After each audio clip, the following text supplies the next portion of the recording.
আলাইকুম ওয়া রাহমাতুল্লাহি ওয়া বারাকাতুহু। সুধী দর্শক, আপনারা আমার নাজমুল ইসলাম চ্যানেল থেকে সবাইকে শুভেচ্ছা রইল। আজ আমি যে বিষয়টা বলবো সেটা হচ্ছে আম, ভারত।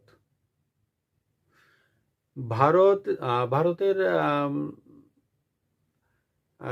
বাংলাদেশে নিযুক্ত ভারতের রাষ্ট্রদূত প্রণয় ভার্মা ভারতের প্রধানমন্ত্রী নরেন্দ্র মোদীর একটা চিঠি প্রণয় ভার্মা জনাব বিএনপির চেয়ারম্যান তারেক জিয়ার কাছে পৌঁছে দিয়েছেন এবং ভারতের প্রজাতন্ত্র দিবসে তারেক জিয়াকে এটা নিমন্ত্রণ জানানো হয়েছে। এখন ভারত নিমন্ত্রণ পত্র দিছে, প্রত্যেকটা দেশ একটা উদ্দেশ্য করে দেয়, প্রত্যেকের থাকে একটা বাণিজ্যের একটা লোলুপ দৃষ্টি। বাণিজ্য ছাড়া কোনো দেশ বোঝে না। এই ইউরোপিয়ান ইউনিয়ন বলেন, আমেরিকা বলেন, জার্মানি, কানাডা এবং বিশ্বের যে কোনো দেশ বলেন, এই বাংলাদেশে আসে তারা বাণিজ্য করার জন্য। এর আগে আমরা প্রাচীনকাল থেকে দেখেছি ব্রিটিশরা এই ভারতীয় উপমহাদেশে বাণিজ্য করেছে। ব্রিটিশরা যখন ভারতীয় উপমহাদেশে বাণিজ্য করতে আসে, তারপরে তারা রাষ্ট্র পর্যন্ত দখল করে নিয়ে গেছে।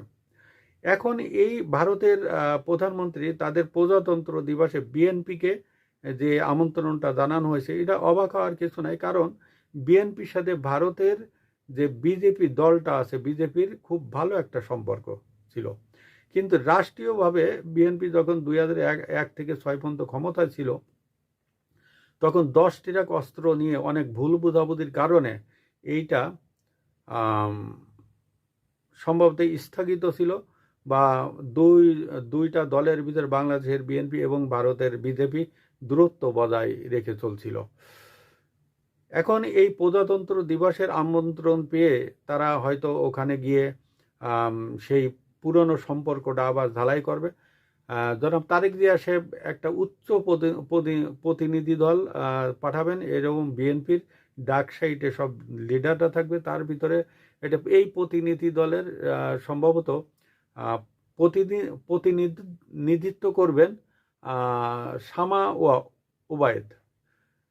আর শামা ওবায়েদের সাথে ভারতের দেখা যাচ্ছে রাজনীতিবিদদের অনেকের সাথে হয়তো ভালো যোগসূত্র আছে বা কানেকশন আছে, অথবা এমন হতে পারে যে তিনি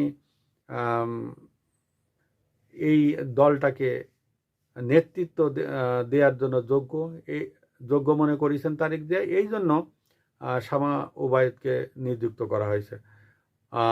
যদি রুবিন ফারহানা দলে থাকতো, তাহলে দেখা যাচ্ছে যে রুবিন ফারহানা হয়তো